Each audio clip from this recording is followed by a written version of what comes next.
예, 오늘 저희들이 이제 그 마태복음 6장 우리 전반부 말씀을 우리가 좀 같이 나누게 됩니다. 이제 6장은 1절부터 시작을 해서 이제 18절까지는 우리 그리스도인의 경건 생활입니다. 그래서 구제는 우리가 어떻게 해야 되고, 또 기도는 어떻게 해야 되고, 또 금식은 어떻게 해야 되는가 하는 것을 예수님께서 이제 교훈을 해 주십니다. 그리고 19절부터 이제 32절까지는 이제 그리스도인과 돈입니다. 돈. 우리 그리스도인은 돈과 어떤 관계를 가져야 되는가 하는 것을 이제 19절부터 32절까지 교훈을 하시는데, 이제 오늘은 우리가 6장 전반부의 내용을 좀 살피도록 하겠습니다. 우리 1절 말씀은 이제 6장 전반부의 하나의 그 주제가 되는 그런 말씀입니다. 시작은 이제 주의를 해라. 주의. 무엇을 주의해야 되는가 하면 사람에게 보이려고 또 사람들 앞에서 너희 의를 행하지 않도록 이제 주의를 해라, 이렇게 말씀을 하셨습니다. 그리고 이제 1장 후반부에는 그리하지 않으면 하늘에 계신 너희 아버지께 상을 받지 못한다. 그러니까 사람들에게 보이려고 우리들의 의를 행하게 되면 이제 하나님 아버지 앞에서는 아무런 상도 받지 못한다, 이렇게 예수님께서 이제 교훈을 하셨습니다. 그래서 이 원칙에 입각해서 예수님께서는 이제 세 가지 권면을 하시는데, 첫 번째는 이제 구제입니다. 구제. 그래서 2절 말씀에 이제 그러므로 구제할 때, 여러분 외식하는 자 잘 아시겠죠? 이 외식하는 자는 가면을 쓴 사람입니다. 가면. 이제 고대 우리 그리스에서는 이렇게 가면을 쓰고 연극 배우들이 연기를 했습니다. 그것이 뭔가 하면 바로 외식입니다. 겉과 속이 다른 사람. 그래서 외식하는 자가 이제 동기가 사람에게 영광을 받으려고, 그리고 구제 장소가 어딘가 하면 사람들이 많이 모여있는 회당과 거리어기에서 하는 것 같이 바로 너희 앞에 나팔을 불지 말라. 아마 이거는 좀 죄송한 표현이지만 우리 구세군, 특별히 이제 우리 성탄절과 관계해서 우리 구세군 모금하는 곳에 가보면 우리가 헌금을 이렇게 딱 넣게 되면 뿌 이렇게 나팔을 붑니다. 그리고 이 선한 사람이 하는 행동을 보십시오. 그러면 사람들이 야, 참 저 사람 선한 사람이다 라고 이야기하죠.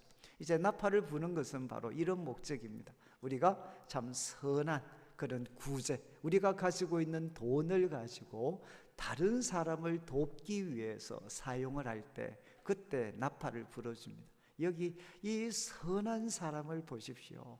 이렇게 나팔 불지 마라 라고 예수님은 먼저 부정적으로 교훈을 하셨습니다. 그리고 진실로 너희에게 이르는데 그들은 자기 상을 이미 받았다. 자기 상을 이미 받았다. 이 말씀 속에 포함되어져 있는 뜻은 무엇이겠습니까? 너희 아버지께는 상을 받지 못한다는 겁니다. 이미 사람들로부터 상을 다 받아버렸기 때문에 하늘 아버지로부터는 받을 상이 없다라고 주님께서 이제 교훈을 하셨습니다. 그러면서 이제 저희들이 잘 아는 3절 말씀을 보시면 이제 적극적입니다. 이제 적극적으로는 너는 구제할 때 오른손이 하는 것을 왼손이 모르게 해라. 그리고 너의 구제함을 은밀하게 해라. 그러니까 이 은밀은 지금 문맥상 두 가지로부터 은밀한 겁니다. 하나는 다른 사람들로부터 이제 다른 사람들이 모르도록 은밀하게 하는 거죠. 그렇지만 여기서 더 나아가서 누구로부터도 은밀하게 해야 되느냐? 자기 자신입니다. 자기 자신. 이게 뭔가 하면 오른손이 하는 것을 왼손이 모르게 해서 다른 사람들로부터 엄밀한 정도가 아니라 자기 자신으로부터도 엄밀하게 구제를 해야 된다라고 예수님은 교훈을 하셨습니다. 그러면 이제 4절 마지막에는 엄밀한 중에 보시는 내 아버지께서 갚아주실 거다라고 교훈을 하십니다. 여러분, 이 말씀이 현실성이 있는 교훈인가요? 이 말씀이 가능합니까? 여러분, 남들 돈을 가지고, 귀한 돈을 가지고 다른 사람을 돕는 데 사용하는 구제를 하는데, 오른손이 하는 것을 왼손이 모를 수 있습니까? 이것은 과장법인가? 아니면 이것은 현실이 될 수 있는 가르침인가? 어떻게 생각을 하십니까? 저는 이제 제가 그 전도사 때, 이제 내수원교회 대학교에서 이제 전도사를 할 때 1년에 한 2번 정도 이제 어른들에게 말씀을 전할 수 있는 기회가 주어졌습니다. 그래서 우리 목사님들이 휴가를 가시는 그 기간에 이제 저희들 같은 전도사가 이제 수요 예배 때 설교를 할 수 있는 기회가 주어졌습니다. 그런데 그때는 이제 본문이 정해져서 나옵니다. 본문이 순서 따라 가니까. 근데 제가 이제 설교를 한번 할 수 있는 기회가 주어졌는데, 그때 본문이 바로 이거였습니다. 본문. 오른손이 하는 것을, 너는 구제할 때 오른손이 하는 것을 왼손이 모르게 해라. 그래서 저도 한번 이제 설교를 좀 잘해 보려고 여러 가지 주석들도 참조를 했는데, 제 마음을 이렇게 시원하게 하는 해석이 없었습니다. 구제할 때 오른손이 하는 것을 왼손이 모르게 해라. 이게 어떻게 가능한가? 그래서 저도 이제 설교 시간은 가까워지는데 이 말씀에 대해서 깨달을 수가 없으니까 참 이렇게 답답했습니다. 그래서 이제 밥을 먹고 가야 되니까 저녁 식사를 이렇게 일찍 하고 있는데, 밥을 먹다가 갑자기 이제 재밌는 생각이 떠올랐습니다. 여러분, 밥 먹을 때 대부분 이제 오른손으로 이제 그 밥을 드시는데, 제가 밥 먹다가 갑자기 왼손한테 물어봤습니다. 야, 왼손아, 너 혹시 오른손이 숟가락질을 하는 거 알고 있니? 밥 먹는다고 숟가락질을 하고 있는데 그거 알고 있니? 라고 제가 질문을 던졌습니다. 근데 그때 왼손의 답변이 뭐겠습니까? 왼손의 답변이 모른다는 겁니다. 그리고 또 쉽게 생각하면 I don't care. 나는 아무 관심이 없는 거죠. 여러분, 오른손이 지금 숟가락질을 하고 있는, 밥 먹는 중요한 일을 하고 있는데, 그런데 왼손한테 물어보니까 왼손은 오른손이 하는 일을 모르고 있는 것 같았어요. 그래서 제가 처음 그때 재밌는 생각이 들어서, 여러분, 언제 사람이 오른손이 하는 일을 왼손이 모를 수가 있나? 그것은 이런 경우죠.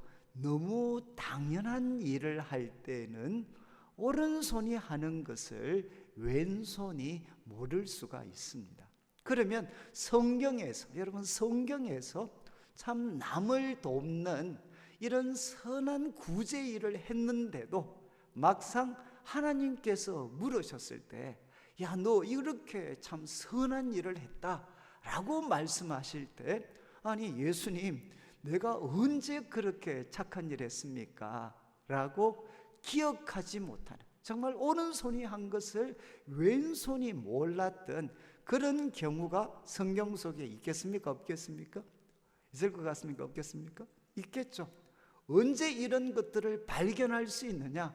마태복음 25장에 보면 천국에 대한 3가지 비유가 나오는데, 첫 번째 비유는 열처녀 비유입니다. 열처녀 비유. 그리고 두 번째 비유가 달란트 비유입니다. 5달란트, 2달란트, 1달란트. 그리고 세 번째 비유가 뭔가 하면 양과 염소의 비유입니다. 이제 하나님께서 심판하실 때, 그때 양편에 섰던 사람과 그리고 염소편에 섰던 사람, 이렇게 2개로 구분이 됩니다. 근데 예수님께서 양편에 섰던 사람들한테 무엇이라고 칭찬하느냐? 야, 너희들은 바로 내가 줄였을 때 나를 먹였고, 그리고 내가 참 옷 같은 것들이 없을 때 너희들이 나를 입혔고, 내가 감옥에 갇혔을 때 너희들이 찾아와서 위로해 주었다. 이렇게 예수님께서 그들을 칭찬을 하셨습니다. 그런데 그때 여러분, 양편에 섰던 사람들의 반응이 뭡니까? 반응이 무엇이죠? 아니, 내가 언제 했습니까? 내가 언제 주님을 먹이고 입히고 그리고 감옥에 갇혔을 때 찾아가는 그런 일을 내가 언제 했습니까? 그런데 예수님 답변이 무엇입니까? 예수님 답변은 바로 지극히 작은 소자에게 한 것이 바로 나에게 한 것이다 라고 예수님은 말씀을 하셨습니다. 결국 이 말씀을 통해서 본다면 양편에 섰던 사람들은 이 땅을 사는 동안 여러분 지극히 작은 소자들이죠. 우리들 이웃들 가운데 참 평범하기도 하고 많은 사람들이 관심 가지지 않는 그런 사람들한테 참 선을 베풀었습니다. 입히기도 하고 그리고 먹이기도 하고 그리고 어려움 처했을 때 찾아가서 위로하기도 하고 이렇게 선한 구제 일을 했지만 여러분, 그는 그것을 오른손에 했던 일을 왼손이 모르고 있었죠.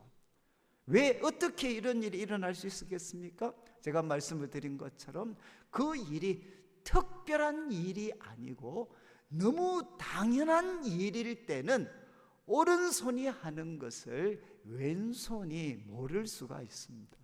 제가 이제 가끔 신방 가다 보면 이제 우리 성도님들 가정을 방문하다 보면 조금 이제 지금 신앙생활 좀 열심히 안 하시는 분들이 저한테 가끔 이런 이야기 하세요. 목사님, 제가 지금은 신앙생활 좀 뜸하게 목사님 보실 때 좀 놀고 있는 것처럼 보이지만 목사님 그것도 저 너무 우습게 생각하지 마십시오. 그러면서 하시는 말씀이 제가 이렇게 봐도 이 정도 제가 목사 이래 봬도 제가 누군가 하면 20년 전에 우리 처음 목사님한테 최고급 넥타이를 선물했던 사람입니다. 이렇게 말씀을 하죠.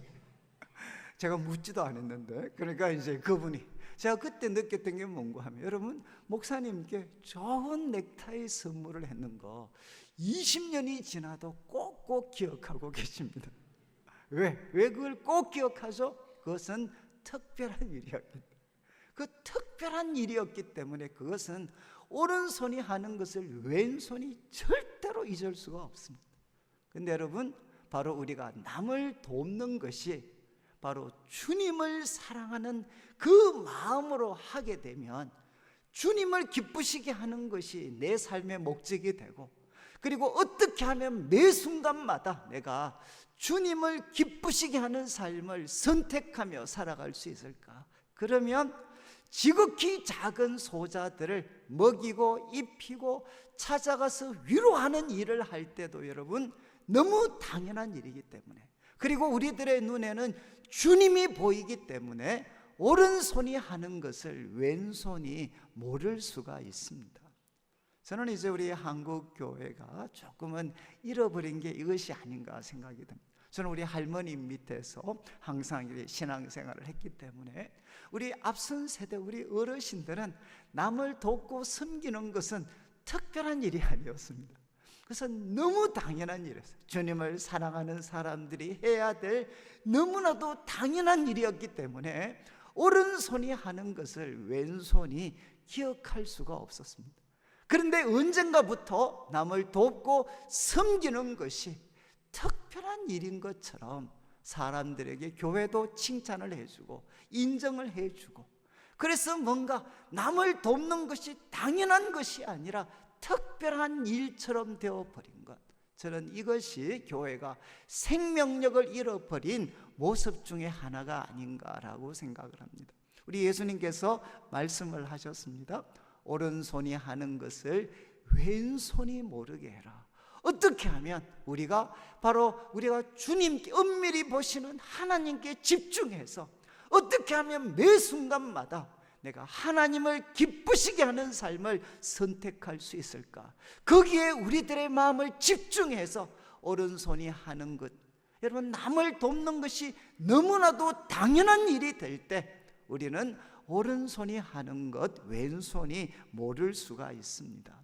이렇게 예수님 교훈하신 다음에 이제 오늘 제일 우리가 중심 주제인데 5절부터 이제 기도에 대해서 교훈을 하십니다. 그래서 기도에 대한 교훈은 크게 두 가지입니다. 두 가지. 5절부터 시작을 해서 5절과 6절은 장소입니다. 장소. 기도할 때 메인 장소가 어디여야 되는가? 그리고 또 이제 7절부터 시작을 해서 15절까지는 기도의 내용입니다. 기도의 내용. 우리는 무엇을 기도해야 되는가? 그래서 먼저 예수님께서는 장소에 대해서 교훈을 하십니다. 5절을 보시면 기도할 때 또 한 번 등장합니다. 외식하는 자와 같이. 기도할 때 말 그대로 연기하지 마라. 그리고 구제할 때도 연기하지 말고, 그리고 기도할 때도 다른 사람 앞에 내가 기도 많이 하는 사람처럼 보이려고 연기하지 마라. 연기. 그러면서 예수님이 말씀하십니다. 그들은 사람에게 보이려고 장소가 회당과 큰 거리 어귀에 서서 기도합니다. 여러분, 유대인들은 지금도 보시면 기도할 때 서서 기도를 합니다. 서서 그들은 대부분 기도를 합니다. 그런데 장소가 어딘가 하면 많은 사람들이 모이는 오가는 회당과 큰 거리 어귀에 서서 그들은 기도하는 것을 좋아했습니다. 여러분, 예수님의 평가가 무엇이냐? 내가 진실로 너에게 이르는데 그들은 자기 상을 이미 받았다. 사람들로부터 야, 저분 참 기도 많이 하시는 분이시구나, 이렇게 인정과 칭찬을 받게 되면 하나님이 주시는 상은 없어지게 된다는 겁니다. 그러면서 6절 말씀에 이제 적극적으로, 그러면 어디서 기도해야 되나? 너는 기도할 때 내 골방에 들어가 문을 닫고 그리고 은밀한 중에 계신 내 아버지께 기도해라. 예수님께서 명령하신 장소는 어딘가 하면 골방입니다. 골방. 그 골방은 사람들로부터 이제는 은밀한 곳, 정말 사람들의 눈이 미치지 않는 은밀한 곳. 다르게 표현하면 하나님 한 분과 하나님과만 함께 있는 장소가 어딘가 하면 바로 이 골방입니다. 여러분, 그때 은밀한 중에 보시는 하나님께서 갚아주실 것이다, 이렇게 예수님께서는 말씀을 하셨습니다. 저는 이제 우리 할머니께서 이제 어릴 때 참 이렇게 기도를 많이 하셨는데, 저도 이렇게 집에 가면 항상 기억나는 모습이 뭔가 하면, 기도 집에 이렇게 제가 방학 때도 그렇고 한 번씩 가면, 집에 가면 우리 할머니께서 이렇게 문을 딱 이렇게 닫아놓고 집에서 기도를 하셨어요. 여러분, 교회에서도 일주일에 한 2번 정도씩 가셔서 철야하시고 기도하셨지만, 이제 집에서도 이렇게 참 이렇게 기도를 드리셨습니다. 저는 이제 여러분들도 그러시겠지만, 저는 서울에, 이제 대구에 있다가 이제 학교 때문에 서울에 이제 왔습니다. 그런데 저는 이제 저한테 특별히 그 기도와 관련해서, 제가 이제 제 동생이 이제 2살 작은 동생이 지금 목사인데, 저는 예수 믿으면 사람이 달라진다 라는 것을 첫 번째 목격한 것이 제 남동생이었습니다. 매일같이, 동생 키도 크고 잘생기고 그래서 어릴 때 매일같이 싸웠는데, 근데 동생이 중학교 2학년 겨울 정도에 애가 은혜를 세게 받았습니다. 그래서 애가 사람이 바뀌어버렸어요. 사람이 바뀌어서 두 가지가 달라졌습니다. 하나는 뭔가 하면 싸움이 안 돼요. 아니, 매일 싸웠는데, 근데 동생이 은혜를 받고 나서 새 사람이 되고 나서는 동생한테 시비를 걸어서 제가 딱 한 방씩 때리고 시비를 걸면 동생이 딱 한마디 했습니다. 형님, 왜 그러십니까? 이 한마디를 하고 나면 더 이상 싸움이 진전이 안 돼요. 저는 이제 동생이 예수님을 만나고 나서 사랑의 사람으로 바뀌어버렸어요. 더 이상 싸움이 진행되지 않는. 저는 지금도 이제 우리 집 사람한테 한 번씩 그 이야기, 당신이 잘해주지만, 그러나 초반에 제가 연애할 때는 좀 섭섭해했지만 그것도 이런 이야기 했습니다. 당신이 잘해주지만 내 동생이 나한테 해준 거에 비하면 내가 볼 때는 좀 부족해. 제가 그 정도 집사람한테 이야기할 정도로, 제가 2살 많은 형인데도 진짜 이렇게, 나중에 동생이 저는 그런 이야기를, 나 형한테 정말 종처럼 섬겼다라고 이야기할 정도. 이게 그냥 의무감이 아니고 사랑 때문에 저는 제 동생이 완전히 그냥 사랑의 사람으로 바뀌어버렸어요. 그 다음에 두 번째가 이제 중학교 3학년, 2학년 겨울 정도에 주님을 만나고 나서 동생의 삶에 일어난 가장 큰 변화는, 이제 과거에는 우리 중고등부 학생들도 이제 주일 밤 예배 그리고 뭐 수요일 날 밤 예배 대부분 참여를 했었거든요, 옛날에는. 근데 동생이 예배만, 밤 예배만 마치면 집에 가지 않고 바로 이렇게 밑에 있는 교육관으로 갔습니다. 교육관에 가서 이제 앉아서 무릎을 꿇고 기도를 하는데, 앉기만 하면 1시간을 이렇게 청산유수같이 기도를 했어요. 그러니까 뭐 저는 내 동생이니까 집에 같이 가야 되는데, 동생이 기도한다고 앉아가지고 1시간을 청산유수같이 기도를 하니까 저도 어쩔 수 없이 이제 동생 옆에 이제 뒤에 부분에 앉아서 저도 이제 같이 그 시간 뭐 기다리는 게 지루하니까 저도 기도를 했습니다. 그래서 기도하면서 악을 썼어요. 하나님, 저에게도 정말 기도를 좀 도와주십시오. 악을 썼는데 저는 이제 눈 뜨면 한 3분 정도밖에 안 지나.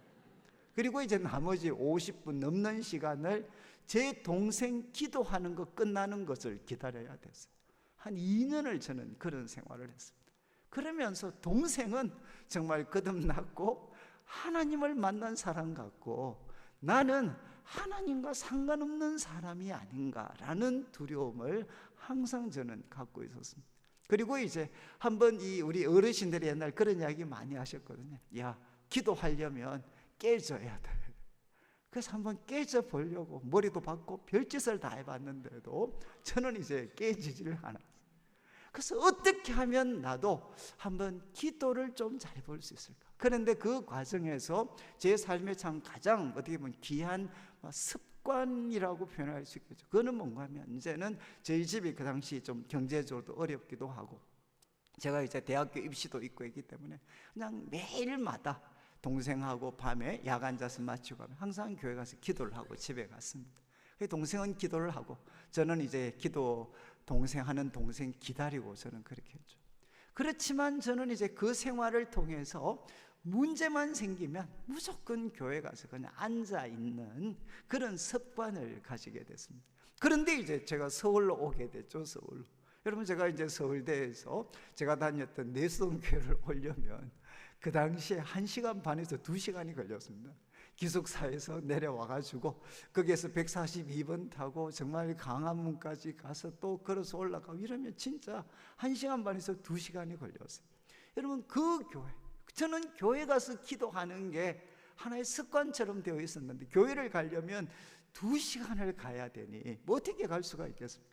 그래서 저는 이제 뭘 배우게 됐느냐, 기숙사에서 교회까지는 못 가니까 그냥 기숙사에서 이제 기도하는 것을 제가 배우게 됐습니다. 제 방이 이제 제가 그 대학교 1학년 때 한 기숙사 할 때 3명이 같이 한 룸을 썼는데, 저는 이제 교회를 다녔고 다른 한 친구는 원불교 전국 회장을 했던 친구, 또 다른 한 친구는 이제 월금어서 우리 그 정산도가 그때 학교에 아주 또 유력한 애였어요.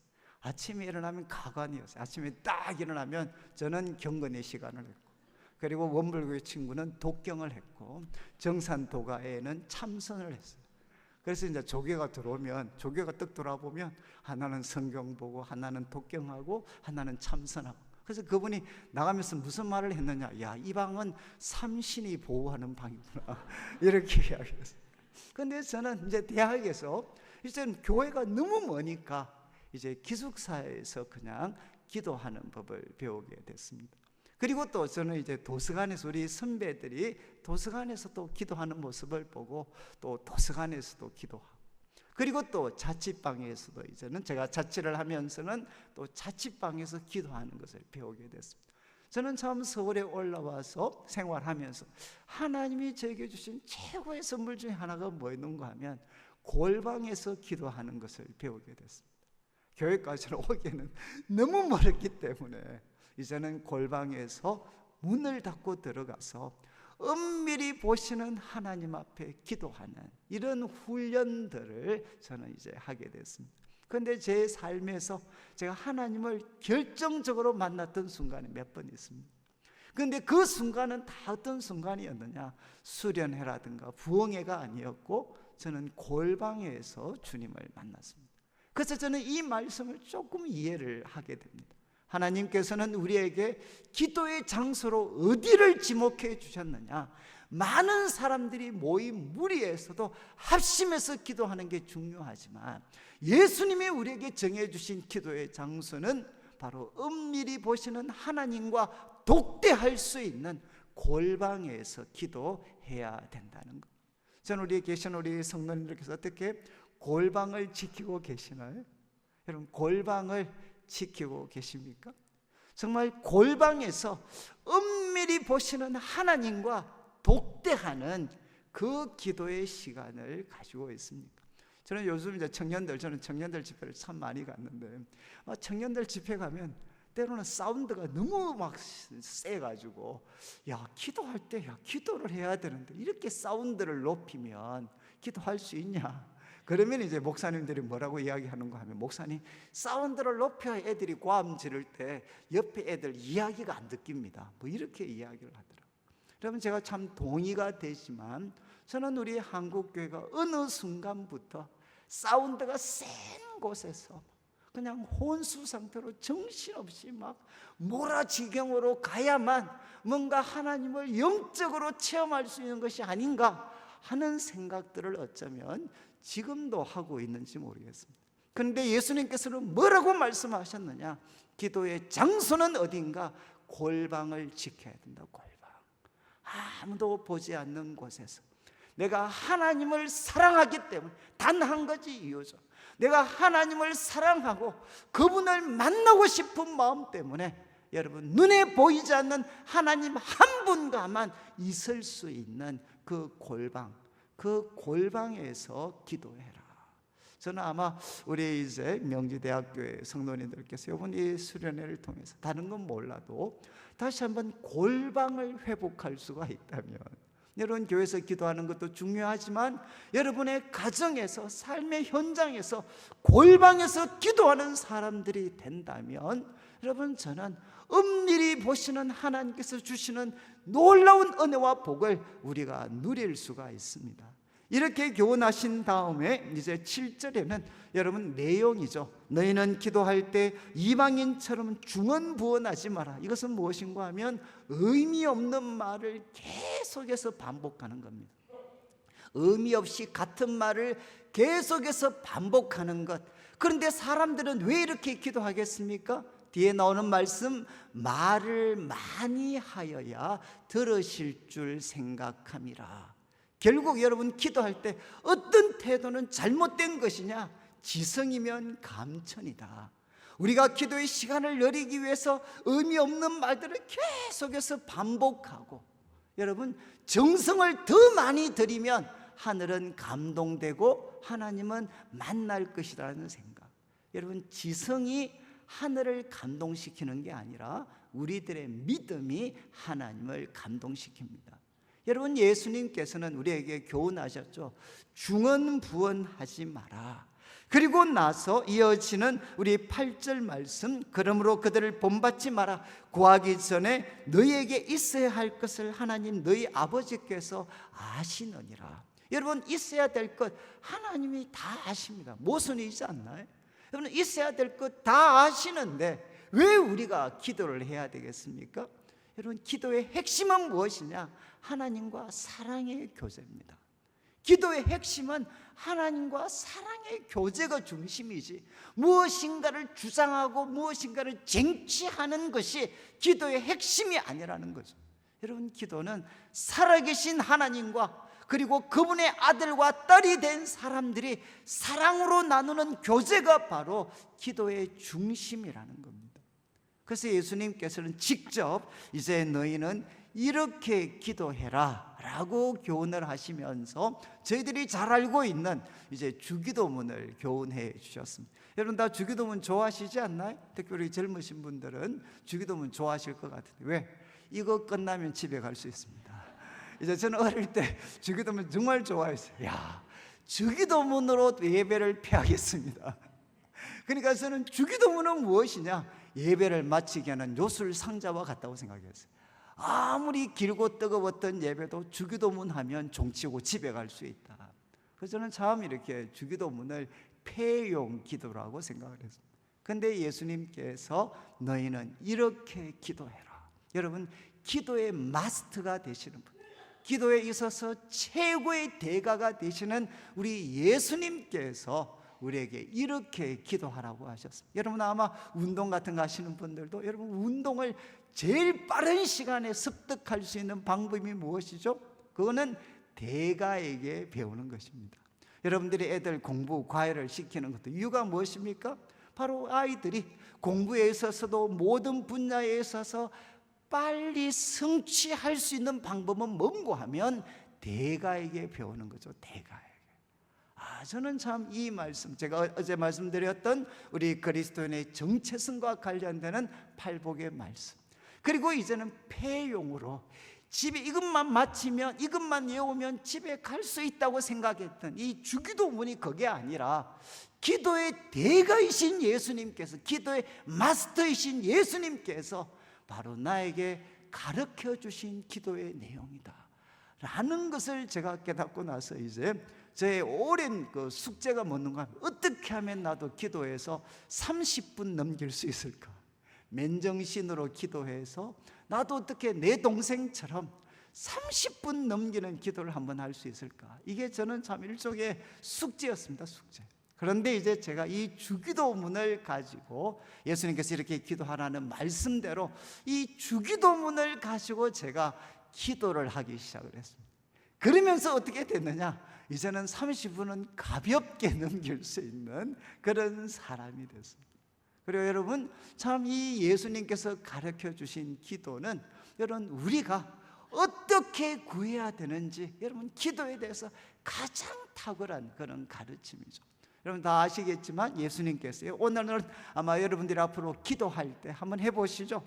제가 오늘 그냥 간단하게 소개하는 것처럼 여러분들도 이 주기도문을 가지고 여러분이 기도하는 시간을 한번 가져보시면 저는 자신 있게 말씀드릴 수 있습니다. 우리들의 삶은 바뀌어지게 됩니다. 여러분 아시겠지만 기복적인 기도와 하나님이 기뻐하시는 참된 기도의 차이는 무엇이겠습니까? 여러분, 기복적인 기도는 뭔가 하면 개인과 나라와 국가의 발전, 소위 개나발 기도입니다. 아시겠죠? 시작부터 끝까지 개인과 나라와 국가의 발전. 여러분, 이건 개나발이죠, 개나발. 그런데 기복적인 기도의 가장 큰 특징은 무엇인가? 하나님을 바꾸려고 하는 겁니다. 하나님은 안 주려고 하는데 악착같이 고집부리고, 안 그러면 아예 굶어버리고, 아니면 단식 투쟁하고, 아니면 절벽 앞에 서서 응답 안 하시면 제 띠 내립니다, 이렇게 해서라도 우리를 향한 하나님의 태도를 바꾸려고 하는 것, 이게 뭔가 하면 좋게 표현하면 지성이면 감천이고, 여러분 하나님을 바꾸고 조정하려고 하는 것이 뭔가 하면 기복적인 기도입니다. 그런데 하나님이 기뻐하시는 참된 기도는 무엇이겠습니까? 하나님을 바꾸려고 하는 것이 아니고 기도하는 나를 바꾸는 것이 참된 기도입니다. 여러분, 이것이 주님께서 가르치신 기도 속에 너무나도 명확하게 나타나 있어요. 그래서 한번 내용을 보시면 이제 9절 말씀에 처음 이제 하늘에 계신 우리 아버지요, 하늘에 계신 우리 아버지요, 이렇게 기도를 시작하라고 하셨습니다. 여러분 한번 꼭 기도 한번 이렇게 한번 해보시죠. 하늘에 계신 우리 아버지. 그리고 이 말씀을 한번 이렇게 되새김질을 해보시면 좋겠습니다. 하나님은 누구십니까? 바로 하늘에 계신 분이십니다. 하늘에 계신다는 것은 무엇이죠? 그분이 창조주십니다. 그리고 그분이 만왕의 왕이십니다. 그리고 그분이 역사를 주관하시는 분이십니다. 여러분, 바로 그 초월자이신 그 하늘에 계신 하나님, 그분이 누구십니까? 바로 우리의 아버지가 되시는 분이십니다. 소위 초월성과 내재성. 여러분, 바로 창조주시고 역사를 주관하시고 전지전능 무소부재하신 그분이 누구신가? 바로 우리 아버지십니다. 그래서 제가 참 기도할 때 하늘에 계신 우리 아버지, 창조주 하나님, 그리고 또 전지전능 무소부재하신 하나님, 역사의 주관자이신 하나님, 초월자이신 하나님, 하나님은 바로 저의 아버지십니다. 여러분 참 이렇게 어제도 말씀드렸지만 저 기도할 때마다 많은 호칭을 사용해 봤고, 특별히 주여 삼창, 우리 세계에서도 이제 코리안 프레어 하면 뭔 줄 아십니까? 주여 삼창 하는 겁니다. 제가 제일 웃겼던 게 이제 뭐 이런 러시아나 이런 데 가보니까 우리 코리안 프레어 이러니까 사람들이 다 세계에서 모였는데 주여 주여 주여 이렇게 기도하더라고요. 그것도 한국말로 이렇게 하시더라고요. 여러분 저는 참 그래서 저는 이 주여 삼창 거의 제정신이 아닌 상태로 정말 많이 했습니다. 하나님도 많이 했고, 또 여자분들이 가끔 하나님 당신 이런 굉장히 있어 보이잖아요. 그래서 한번 흉내를 내보기도. 근데 저는 이 아버지라는 표현을 정말 쓰지를 못했어요. 근데 제가 예수님을 인격적으로 만나게 됐을 때, 그때 하나님께서 제 속에서부터 터져 나오는 한 가지 외마디 같은 소리를 주셨어요. 그게 뭔가 하면 아버지라는 호칭이었습니다. 저는 여러분 제가 하나님을 아버지라고 부르게 됐을 때 지금도 잊을 수가 없어요. 제 인생 최고의 발견이었습니다. 그게 뭔가 하면 하나님을 아버지라고 부르는 순간, 그때 제가 깨닫게 된 게 뭔가 하면 하나님은 나와 대화가 되시는 분이시구나. 여러분 하나님은 아버지십니다. 여러분 그분은 우리와 똑같은 지정의를 가지신 분이시죠. 그분은 우리와 대화가 되시는 분이십니다. 저는 참 이것이 제 인생에 있어서 최고의 발견이었습니다. 하나님을 향해 일방적으로 내가 막 부르짖고 외치는 사람이 아니라 하나님과 나와 똑같은 인격을 갖고 계시는 분이시구나. 내가 질문하면 그분은 대답을 하시고, 그리고 그분이 나에게 분명히 전해야 될 뜻이 있으시면 나에게 말씀하시고. 그래서 프란시스 A. 셰퍼 같은 분은 하나님은 누구신가? 하나님은 거기 계시며 말씀하시는 하나님. 정말 멋있지 않습니까? 하나님은 거기 계시며 우리에게 알아들을 수 있는 말로 말씀하시는, 자신의 뜻을 우리에게 알려주시는 살아계신 분이시죠.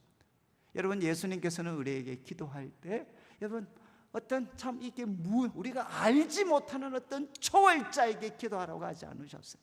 창조주시고 역사의 주관자시고 그리고 전지전능 무소부재하신 그분이 바로 우리 아버지, 바로 나의 아버지께 기도해라. 그래서 저는 여러분들이 기도할 때마다 하늘에 계신 우리 아버지. 그래서 제가 이제 저는 우리 장로님, 우리 권사님들이 그런 이야기 많아요. 저는 이제 기도할 때 하면 지금도 우리 교회 분들이 제일 많이 표현하니까 하는 게 그거죠. 아유 저렇게 아버지를 부르니까 아버지가 도와주겠다. 아버지가. 저는 참 기도할 때마다 다른 것보다 아버지를 정말 많이 부르거든요. 아버지. 저는 제가 왜 말씀을 드리는가 하면 저는 이제 우리 아버님이 많은 실패를 경험을 하셨어요. 많은 실패를 경험을 했고, 그리고 이제 서울에 저는 저희 집안에서도 저는 처음 서울에 왔습니다. 아무 누가 가까운 분들 중에 서울에 와 계신 분들도 없고, 그래서 저는 참 이렇게 서울에서 항상 매 순간마다 선택해야 되는데 나 도대체 어떻게 살아야 되지? 이때 도대체 어떻게 해야 되지? 모든 순간이 정말 두려웠습니다.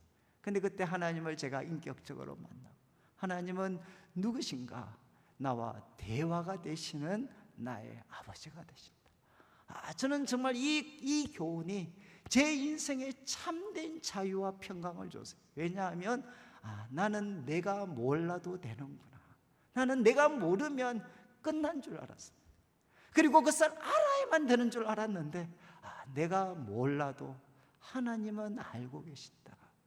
정말 내가 몰라도 알고 계시는 하나님이 계시기 때문에 그분에게 물으면 하나님은 가르쳐 주시는구나.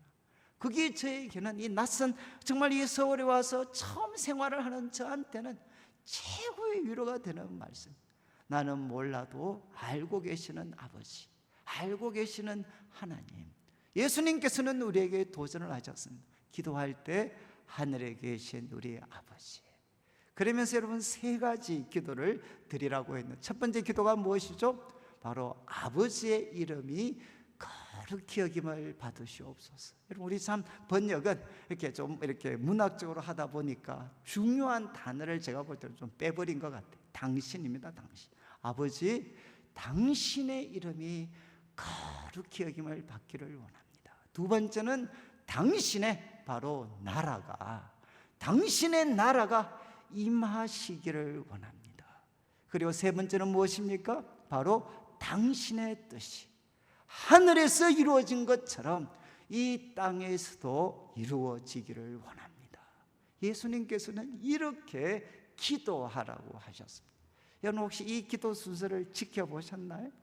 우리 기도할 때마다 아버지의 이름이 가장 거룩히 여김을 받으시옵소서, 이렇게 한번 기도해 보세요. 저는 이제 이게 참 이렇게 하면 너무 좀 구체적이지를 못하니까 저는 이제 먼저 제 자신에게 적용을 해요. 하나님, 바로 아버지 당신의 이름이 제 속에서 나에게 아버지의 이름이 내 속에서 가장 귀한 이름이 되게 해 주십시오.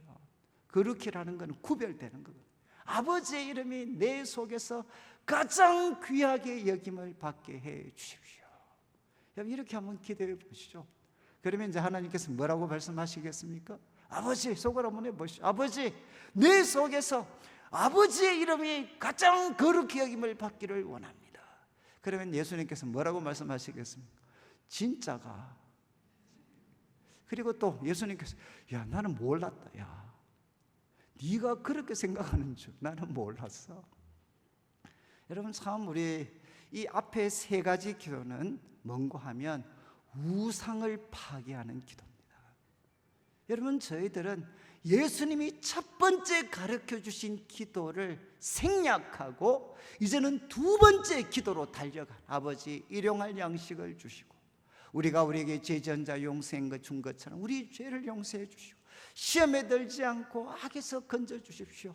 여러분 첫 번째 기도는 생략하고 우리들의 필요를 채우는 기도로 달려갈 때가 많습니다.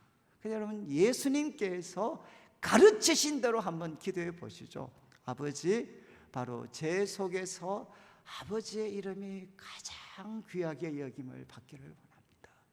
그렇게 계속 되새김질을 하면 그때 우리는 느낄 수 있습니다. 내 속에 우상이 너무너무 많습니다. 여러분 나는 아버지의 이름이 가장 귀하게 여김을 받기보다는 내 이름이 바로 거룩히 여김을 받기를 원했습니다. 그렇지 않은가요? 내 이름이 바로 가장 귀하게 여김을 받고 싶었고 내 속에는 하나님보다 더 귀하게 생각하는 것들이 참 많이 있습니다. 그러면 이제 우리가 회개할 수 있게 되죠. 하나님 내려놓습니다. 그리고 또 저는 이제 우리 가정을 위해서 하나님 우리 가정에서 우리 자녀들 우리 가정에서 아버지의 이름이 가장 귀하게 여김을 받게 해 주십시오. 그러면 이제 하나님도 아마 깜짝 놀라실걸요. 야, 너 그런 생각도 했냐? 여러분 우리들에게는 오매불랑 남편의 이름이 거룩히 여김을 받고 우리 자식들의 이름이 거룩히 여김을 받는 거, 이것이 우리 삶의 목적이지 않습니까?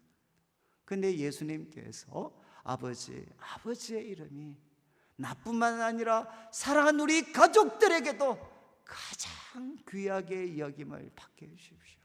그래서 여러분 이제 교회를 위해서 하나님 우리 교회 가운데 아버지의 이름이 가장 귀하게 여김을 받게 해주십시오. 여러분 지금 우리 한국 교회가 참 이렇게 좀 어려워지게 된 것이 결국 여러 가지 이유가 있겠지만 여러분 교회 속에 아버지의 이름이 가장 귀하게 여김을 받는 게 아니라 목사님들의 이름, 교회 지도자 아니면 교회 훌륭한 지도자들의 이름 아니면 교회 자체의 이름이 거룩히 여김을 받는, 여러분 그것이 주님보다 더 귀한. 저는 참 대학을 다닐 때 생생한 경험이 있어요. 혹시 옛날에 기억하실지 모르겠는데 한 84년도 한 3년도 정도였던 것 같아요. 여러분 통일교 원리연구회에서 그 당시 조중동이죠. 중앙일간지에다가 양쪽 전면으로 광고를 했습니다. 타이틀이 뭔가 하면 예수는 실패자였다. 예수는 실패자였다 라는 제목으로 여러분 양면에 전면의 광고를 그렇게 조중동에다 냈습니다. 그리고 그 자기들의 논리들을 다 빽빽하게 기록을 했어요. 근데 여러분 참 놀라운 것은 누구도 거기에 대해서 반박하는 글을 쓰지를 못했습니다. 예수는 실패자였다고 이야기를 하는데 그 많은 성도들 가운데, 학자들, 목회자들 가운데 누구도 그것에 대해서 아닙니다 라고 반박하는 사람이 없었어요. 근데 몇 주의 시간이 지난 다음에 한 선교단체 간사가 자기 전세금을 빼서 예수는 승리하셨다라는 제하에 글을 썼습니다. 그런데 이제 그 글, 전세금 빼고 그 글을 쓰셨던 이제 간사님이 저희 대학 이제 모임에 오셔서 이런 설교를 하셨어요. 뭐라고 설교했는가 하면, 원리 연구의 애들은 머리가 너무 좋고 한국 교회의 약점을 너무나도 잘 알고 있다는 거예요. 그러면서 뭐라고 이야기했느냐, 그분이 이렇게 예를 들었습니다. 그 당시에는 우리 교회 가운데 한국 교회에서 제일 큰 교회가, 예를 들면 이제 여의도 순복음교회였어요. 만약에 타이틀이 여의도 순복음교회는 실패자이다, 실패자였다, 이렇게 이야기했으면 여러분 바로 여의도 순복음교회가 벌떼같이 일어났을 거예요. 그리고 우리 교단에서는 그 당시 충현교회죠. 충현교회와 영락교회는 실패자였다 라고 글을 썼다면 교회가 벌떼같이 일어났을 거예요. 그런데 그들은 여러분 누구의 이름을 건드렸느냐? 예수님의 이름을 건드리니까 아무도 일어나지 않더라는 거죠. 여러분, 이게 하나의 단적인 하나의 모습이죠. 여러분, 우리는 교회 생활하지만 누구의 이름이 가장 소중합니까? 목사님의 이름? 우리가 섬기는 교회의 이름? 아니면 우리 장로님들의 이름? 그리고 이 교회를 세우신 분들의 이름? 여러분, 그 이름이 거룩히 여김을 받고 있지 않나요? 여러분, 우리는 특별히 한국교회는 특별히 지도자들, 제가 참 제 개인적으로 왜 한국교회가 이렇게 급성장을 했다가 왜 이렇게 빨리 추락하고 있나? 한국교회가 하나님 앞에 범한 가장 큰 잘못은 무엇인가? 제 개인적으로도 정말 고민 많이 합니다. 근데 제가 찾아낸 답 중에 하나는 무엇인가 하면, 한국교회의 잘못 중에 하나는 무엇이냐? 사람들을 높인 것. 하나님을 높이지 않고 사람들을 높인 죄. 저는 하나님이 보실 때 가장 무서운 죄 중에 하나라, 가장 치명적인 죄 중에 하나다라고 저는 생각을 합니다. 여러분, 예수님의 가르침이 바로 그것입니다. 아버지의 이름이 거룩히 여김을 받기를 원합니다. 여러분, 이것이 나에게, 우리 가정에, 우리 교회 가운데, 우리가 발디디고 살아가는 이 땅 가운데 아버지의 이름이 가장 귀하게 여김을 받기를 원합니다. 예수님은 이렇게 기도하라고 말씀하셨죠. 그리고 두 번째 같은 내용이지만, 아버지 당신의 나라가 임하시기를 원합니다. 이거는 여러분 종말론적인 기도를 포함하지만 성경에서 하나님 나라는 무엇입니까? 바로 우리가 주님께 순종할 때 이미 이 땅 가운데 임합니다. Already not yet. 예수님을 통해 하나님의 나라는 이미 임했고 주님이 다시 오실 때 완성될 것입니다. 언제 하나님 나라가 임하겠습니까? 우리가 주님께 순종할 때, 왕이신 주님께 순종할 때 바로 그곳에 하나님의 나라가 임합니다. 여러분, 아버지 당신의 나라가 임하시기를 원합니다. 이것은 종말을 고대하는 기도일 뿐만 아니라, 하나님, 제가 주님께 순종하겠습니다. 제 속에 하나님의 나라가 임하게 해 주십시오. 여러분, 이 기도가 담겨져야 되지 않겠어요? 그래서 저는 참 기도할 때마다 아버지, 제가 아버지의 뜻에 순종해서 바로 제 삶에 하나님이 다스리는 하나님의 나라가 임하게 해 주십시오. 제가 주님의 뜻에 순종해서 하나님의 나라가, 당신의 나라가 제 안에 임하게 해 주십시오. 그리고 똑같이 가정을 위해서, 하나님, 우리 가정 주님이 다스리시는 바로 하나님의 나라, 하나님 주님의 다스림에 순종하여서 우리 가정에 하나님의 나라가 임하게 해 주십시오. 여러분, 우리가 교회를 위해서 기도할 때, 여러분, 교회 가장 큰 기도의 제목이 무엇이겠습니까? 그것은 바로 교회 지도자들이, 교회 모든 구성원들이 바로 아버지의 뜻에 순종할 때, 그때 우리 교회는 무엇이 되느냐? 바로 천국이 되는 거죠. 천국. 여러분, 하나님 정말 참 우리 교회가, 우리 성도들이 아버지의 뜻에 순종하여서, 특별히 지도자들이 아버지의 뜻에 순종하여서 하나님의 나라가 우리 교회 가운데 임하게 해 주십시오. 저는 외국에서 영성신학을 공부하는 동안 참 그런 것을 많이 봤습니다. 한국 교회를 걱정하는 많은 분들이 이런 글들을 많이 쓰셨어요. 여러분, 한국 교회 지도자들은 여러분 하나님의 나라가 아니라 자신의 왕국을 세우고 있다. 여러분, 이런 내용의 글들을 정말 많이 봤습니다. 이런 외국에 정말 뜻이 있는 영적인 지도자들이 한국교회 지도자들의 모습을 볼 때마다 저들은 하나님의 나라가 아니라 자신의 왕국을 세우고 있다. 누가 이 말을 쉽게 부정할 수가 있겠습니까? 여러분, 우리가 교회 지도자들을 위해, 그리고 교회를 위해서 드려야 될 가장 강력한 기도는 무엇이 되어야 되느냐? 하나님 모든 구성원들이 교회의 머리이신 주님께 순종하여서 하나님의 나라가 우리 교회 가운데 임하게 하여 주십시오. 여러분, 세 번째 같은 제목이지만 아버지, 바로 아버지의 뜻이 하늘에서 이루어진 것처럼 땅에서도 이루어지기를 원합니다. 여러분, 이것은 예수님께서 친히 모범을 보이셨어요. 여러분, 이 기도, 여러분 기도, 우리 정말 저는 영성신학을 했기 때문에 기도의 최고봉, 기도의 최고봉은 예수님인데 어느 순간을 이야기하느냐? 여러분, 십자가를 목전에 두고 예수님께서 감람산 겟세마네 동산에서 기도하셨던 제목은 무엇입니까? 아버지, 아버지의 원대로, 나의 원대로 하지 마시고 아버지의 원대로 되기를 원합니다. 여러분, 가장 강력한 기도는 무엇이냐? 여러분, 나의 원대로 마시고 아버지의 원대로 되기를 원합니다. 앞에서 제가 말씀드렸죠. 기복적인 기도는, 우리들의 원함에 하나님이 맞추어 달라는 기도는 기복적인 기도입니다. 그러나 주님이 기뻐하시는 참된 기도는 무엇이냐? 바로 하나님의 원함에 나의 원함을 굴복시키는 기도가 바로 참된 기도, 예수님이 가르쳐 주신 기도죠. 저는 한번 제 자신한테, 아버지, 바로 제가 나의 원대로 하지 마시고 저를 향한 아버지의 뜻, 주님의 뜻이 저 안에서 이루어지기를 원합니다. 그리고 여러분, 우리 가정을 위해서 기도할 때도 아버지, 아버지의 뜻이 우리 가족들, 우리 가정 가운데 아버지의 뜻이 이루어지기를 원합니다. 그리고 교회를 위해서 기도할 때도 하나님, 이 교회 가운데 아버지의 뜻, 교회의 머리이신 주님의 뜻이 이루어지기를 원합니다. 그리고 이 나라 가운데도 만왕의 왕이신 주님의 뜻이 이 땅 가운데 하나님 임하게 하여 이루어지게 하여 주십시오.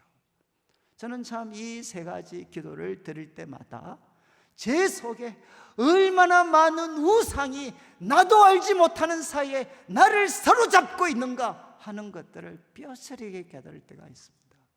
여러분, 예수님께서는 먼저 이렇게 세 가지를 위해 기도하라고 하셨어요. 그 다음 이제 우리들 자신을 위해서 기도하는 거죠. 첫 번째 무엇입니까? 아버지, 날마다 우리에게 일용할 양식을 우리에게 주십시오. 아버지, 우리에게 일용할 양식을 주십시오. 이렇게 기도해라 라고 말씀하셨습니다. 내일을 위한 양식, 여러분, 내일을 위한 양식, 일용할 양식을 주십시오. 혹시 여러분들 가운데 일용할 양식을 주십시오 혹시 기도해 보신 적이 있나요? 요즘은 이제 이 기도를 우리들한테 호소리 깊게 하기 위해서 다 어떻게 바꿨느냐? 영적인 양식, 하나님 나에게 오늘 하루에 족한 영적인 양식을 주십시오 라는 기도로 여러분 이 기도를 해석하는 경우가 있습니다. 그러나 여러분, 이 기도의 핵심은 무엇이냐? 돈입니다. 돈. 아버지, 바로 일용할 양식을 주십시오. 왜 우리는 이 기도를 드리지 않습니까? 우리 통장에 최소한 한 달에 일용할 양식은 있습니다. 그렇지 않나요? 1년 일용할 양식은 우리 통장에 있습니다.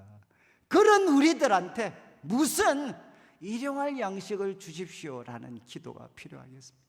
조금 과격하게 말씀드리면 이 기도는 자본주의를 파괴시키는 기도입니다. 어떻게 살아야 되느냐? 우리들에게 일용할 양식을 주십시오라고 기도할 수 있도록 바로 우리들의 물질을 사용해야 되는 거죠.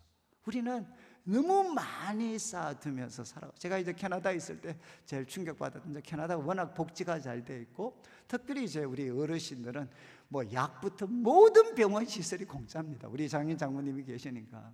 그런데 이제 제가 난 이제 캐나다에 한 5년 토론토에 있었는데 그때 한번 이제 우리 성도님들한테 만나서 좀 편찮으셔서 제가 이렇게 목사니까 습관적으로 말씀드렸죠. 아니 집사님 이제 좀 편찮으신데 기도하셔야죠. 하나님께 기도하십시오. 이렇게 하니까 그분이 웃으면서 저한테 이야기했어요. 목사님 저 기도 안 해도 됩니다. 이렇게 이야기하시더라고요. 아니 왜 그러시냐고 이야기하니까 목사님 제 병은 캐나다 주 정부가 다 고쳐줍니다. 하나님 안 고쳐주셔도 됩니다. 이렇게 말씀하셨어요. 여러분 요즘 이걸 한국 버전으로 바꾸면 여러분 혹시 편찮으실 때 하나님께 기도하십니까? 기도하시나요? 잘 기도 안 하시죠? 왜? 바로 내 병은 하나님이 안 고쳐주셔도 실손보험과 암보험이 끝내줍니다. 그러니까 우리는 하나님께 의존할 이유가 별로 없는 거죠. 여러분 참 예수님께서는 우리들에게 어떻게 살라고 하셨는가? 내일을 위한 양식, 그 양식을 하나님 앞에 간절히 구하고 의지하면서 살 수 있도록 그렇게 물질을 사용하며 살라는 겁니다. 여러분 예수님께서는 우리에게 도전을 하셨습니다. 일용할 양식. 저는 제일 잊을 수 없는 간증이 저도 참 가정이 어려웠지만 또 제가 아는 한 목사님이 너무 가정이 또 어려웠어요. 아버지가 할 때마다 부채도 많고 사업도 잘 안 되고 그래서 하나님 우리 아버님이 새로운 사업 시작할 때마다 아버지 우리 가정 다시 한번 경제적인 회복을 주시오. 이렇게 간절하게 기도하고 새로운 사업을 시작해도 또 망하시고 또 망하시고 그러다가 이분이 이제 기도를 하는데 말씀을 묵상하다 보면 이 주기도문이죠. 일용할 양식을 주시옵고 이 구절을 대기하면 깜짝 놀랐다는 거예요. 우리 주님께서는 특별히 돈과 관련해서 어떻게 기도하라고 하셨느냐?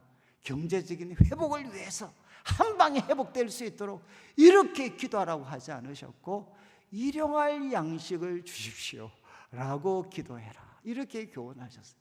그때 이분이 뭘 깨달았느냐? 아, 내가 주님이 가르쳐 주신 기도대로 안 하고 내 욕심과 내 원함대로 기도했구나. 그래서 그분이 그때부터 이제 아버님을 위해서 부모님들을 위해서 기도했어요. 하나님 우리 부모님들에게 일용할 양식을 주십시오. 또 하루가 끝나면 우리 부모님에게 일용할 양식을 주십시오. 근데 그분이 세월이 조금 지났는데 자기는 매일마다 부모님에게 일용할 양식을 주십시오라고 기도했는데 어느 순간 바로 부모님들이 그런 경제적인 압박으로부터 이렇게 벗어나 있는 그런 모습을 자기가 발견을 했다는 거죠.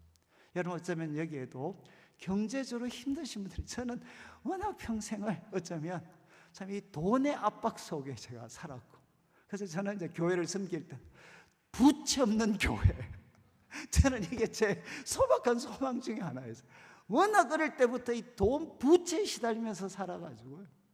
여러분 참 저는 우리 성도님들 가운데 경제적으로 어려우신 분들은 여러분 예수님이 가르쳐 주신 것처럼 아버지 내가 참 어렵지만 이 어려운 가운데서도 아버지의 이름이 가장 귀하게 여김을 받고 제가 아버지의 뜻에 순종하고 그리고 아버지의 뜻을 이루기 위해서 사는데 하나님 저에게 일용할 양식을 주십시오.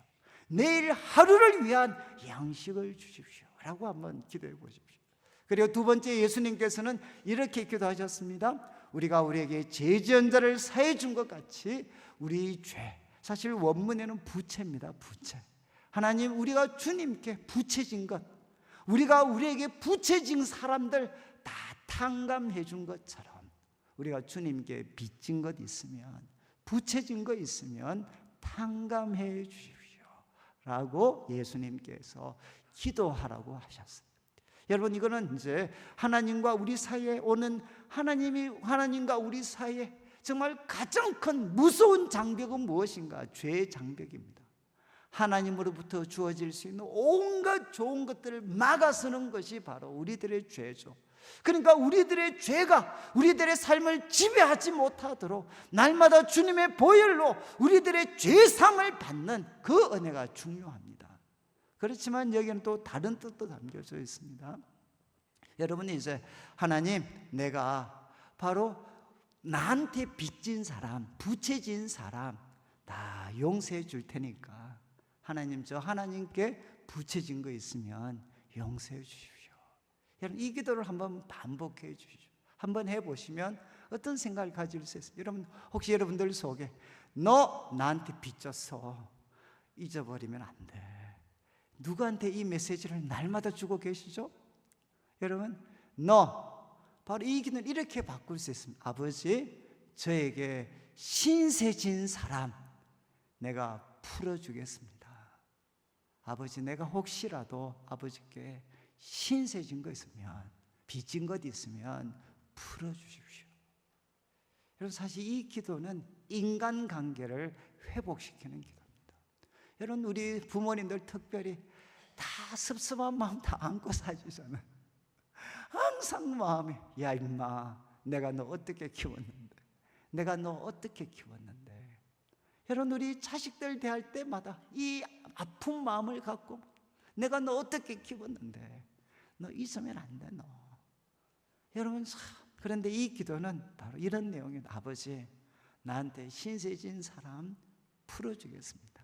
그게 자식들이라 할지라도, 내가 그렇게 마음과 힘을 다해서 도와줬던 사람이라 할지라도, 하나님, 나한테 신세진 사람 내가 풀어주겠습니다. 저가 하나님께 신세진 거 있으면 풀어주십시오. 저는 여러분, 참 이렇게 부모님들이 자식들을 놓아주지 않잖아요. 그리고 또 우리는 참 사람들, 여기 계시는 분들, 예수 믿는 분들 얼마나 많은 사람들 사랑과 정성으로 도와줬습니까? 근데 그분들이 우리들이 베풀어 주셨던 그 따뜻한 사랑을 기억해 주지 못할 때 얼마나 아프고 억울한지 몰라요. 그래서 우리 마음에는 엉어리가 져 있는 분들이 많습니다. 근데 예수님께서 우리에게 이렇게 기도하라고 하셨어요. 아버지, 제가 바로 나한테 신세진 사람, 빚진 사람 제가 풀어주겠습니다. 놓아주겠습니다. 아버지, 제가 아버지께 빚진 것 있다면 하나님, 저 풀어주십시오.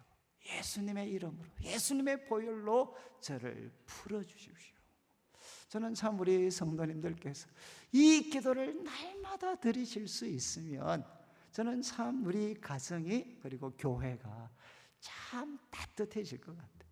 그리고 이제 마지막 6번째죠. 여러분, 바로 다만 우리를 시험에 들게 하지 마시고 다만 악에서 구하옵소서. 여러분, 여기 시험은 무엇이겠습니까? 두 가지가 결합된 겁니다. 외적인 어려움과 내적인 유혹이 결합된 것이 뭔가 하면 시험입니다. 시험. 외적인 어려움과 그리고 내적인 유혹이 결합되어진 것, 이게 바로 시험입니다. 아버지, 저 시험에 들지 않도록 도와주십시오. 여러분, 저는 다 아시겠지만 우리 성도들 중에 우리가 고난을 만났을 때 넘어지는 성도들은 사실은 제가 볼 때는 별로 없습니다. 오히려 고난을 만나면, 외적인 어려움을 만나면 여러분, 대부분 우리 성도들은 더 하나님을 가까이 합니다. 그런데 여러분, 외적인 고난보다 더 파괴지고 더 교묘하고 위험한 것은 무엇이냐? 내적인 유혹입니다. 유혹. 여러분 다 아시죠? 외적인 고난이 찾아오면 하나님 앞에 다가오는데, 우리가 내적인 유혹에 무너지게 되면 그것이 가지는 파괴력은 외적인 고난과 비교할 수가 없습니다. 저는 참 이제 성경에서, 여러분 성경을 읽어보시면 대부분의 사람들이, 여러분 특별히 이스라엘 왕들의 기록들을 쭉 살피면, 여러분 외국의 큰 적들이 찾아올 때 한 번씩은 다 하나님을 의지해서 놀라운 승리를 경험합니다. 그런데 어떤 문제가 생기죠? 그들이 성공하고 형통하게 되면 어떻게 되느냐? 마음이 교만해져서 하나님을 떠나게 됩니다. 여러분, 참 성경에서 예를 들면 여러분들이 존경하는, 좋아하는 다윗 같은 인물, 그리고 요셉 같은 인물, 그리고 모세 같은 사람 한번 보시죠. 그들의 공통점은 무엇입니까? 모세와 다윗 같은 사람들, 요셉 같은 사람들의 공통점은 무엇이냐? 그들은 끝이 좋은 사람들입니다. 이 끝이 좋은 사람들의 공통점이 뭔가 하면 진짜 고생합니다. 고생. 그래서 저는 제가 이제 이런 질문을 갖게 됐어요. 하나님, 이렇게 죄송합니다, 개고생을 해야만 끝이 좋을 수 있습니다. 이 개고생 안 하면 그거 안 됩니다. 저는 그래서 참 제 마음에 꼭 이렇게 고생을 해야 됩니까? 근데 제 마음에 깨달아진 것은 뭔가 하면, 여러분, 정말 이렇게 이 끝이 좋은 사람들의 특징이 뭔가 하면, 여러분, 이 고난을 통해서 연단된 사람들입니다. 저는 참 제가 이 말씀을, 저는 목회자이기 때문에 참 많은 분들을 대했는데, 저는 지금도 우리 성도들한테 제가 기도 부탁한 제목, 또 제가 우리 성도들을 위해서 기도하는 제목은 사실 하나입니다. 하나님, 우리 성도들의 끝이 좋을 수 있도록 해주십시오. 끝이 좋을 수 있도록. 여러분, 한 번의 성공, 여러분 한 번의 순종은 다 할 수가 있습니다. 근데 정말 힘든 것은 무엇이냐? 끝이 좋은 거죠. 끝이 좋은 것. 여러분, 예수님께서 우리에게 말씀을 하셨습니다. 시험에 들지 않도록. 여러분, 시험에 들지 않도록 매일매일 기도해요. 외적인 고난과 함께 내적인 유혹에 빠지지 않도록 계속해서 기도해라. 그 다음 말씀이 뭡니까?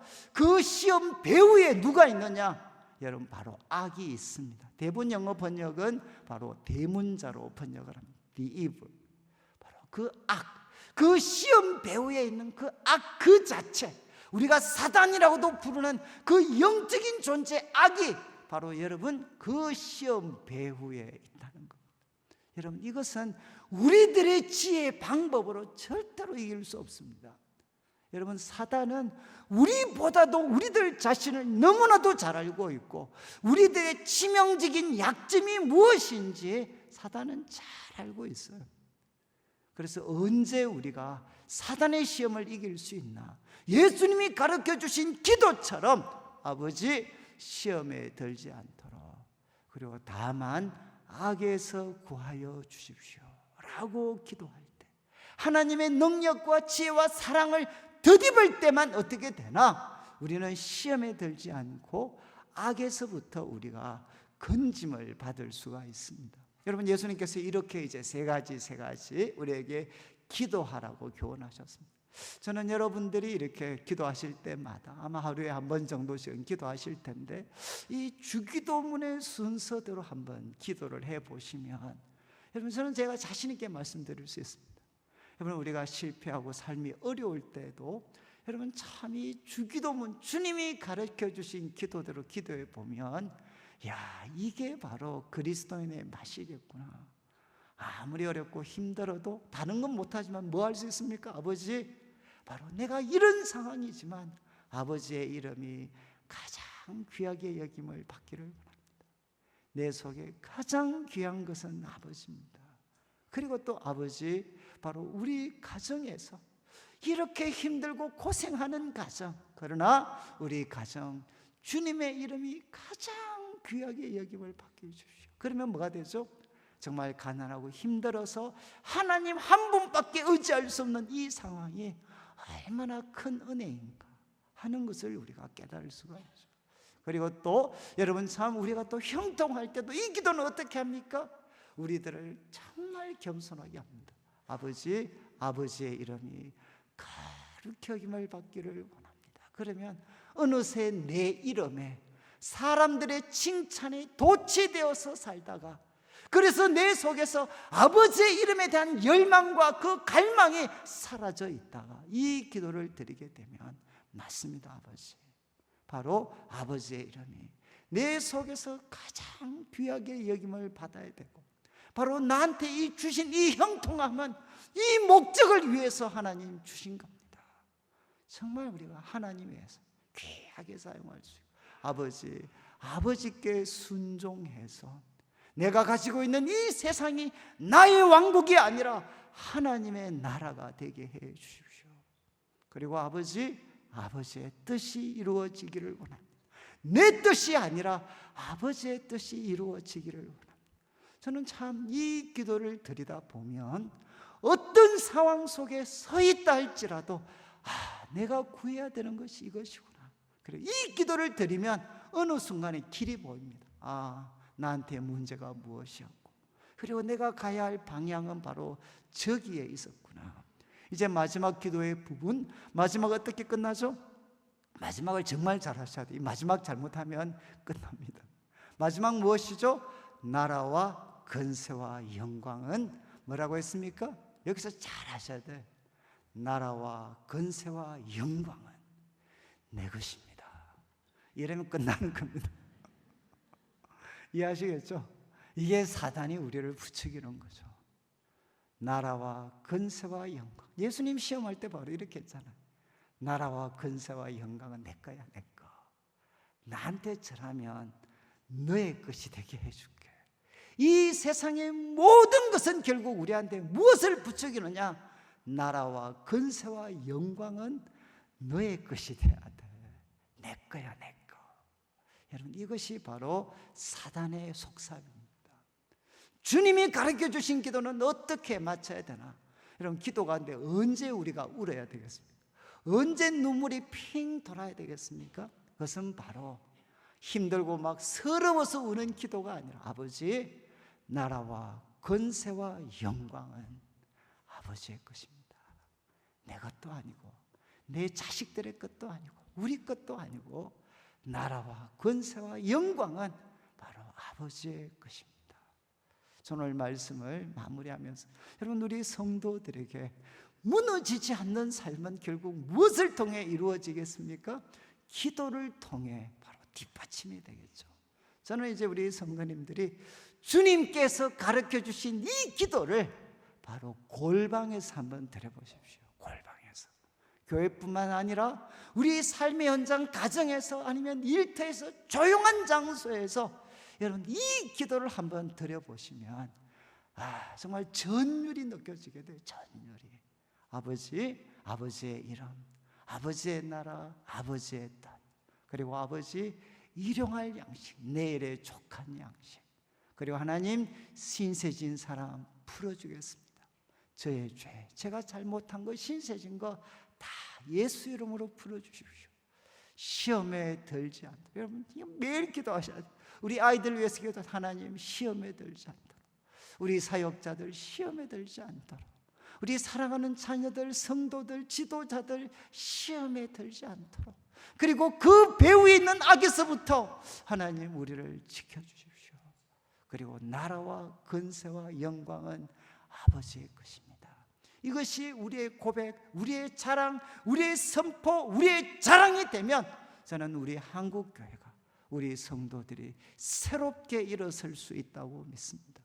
주님께서 가르쳐 주신 기도대로 기도하여서 결코 무너지지 않는 인생을 세워가는 우리 성도들 되시기를 주님의 이름으로 축원합니다. 우리 같이 한번 우리가 기도를 드리겠는데, 우리 목사님 나오실 때까지 같이 한번 우리 한 5분 정도 동안 우리 주님께서 가르쳐 주신 이 기도대로 여러분들이 한번 이렇게 기도해 보시면 좋겠습니다. 하늘에 계신 우리 아버지부터 시작해서 나라와 권세와 영광은 아버지의 것입니다 까지 우리 같이 한번 이렇게 우리가 묵상하면서 우리 기도드리고 우리 목사님 나오시도록 하겠습니다. 우리 같이 기도드리겠습니다.